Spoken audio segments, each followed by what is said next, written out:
how to log into Zoom. Hello guys, this is Atticus and welcome back to another tutorial video. In today's video, I'll teach you guys how you can log in into your Zoom account. So without any further ado, let's dive right into it. First step, open up your Zoom.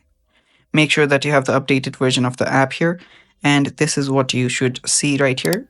You will see an option to join the meeting, an option to sign up if you don't have an account, and an option to sign in if you do have an account. So tap on the sign in option to log in. Then at the top, you'll get the option to log in using your email address and then your password. So type in your associated email and password and tap on sign in to log in into your account. If you have forgotten your password, you'll also see the forgot password option.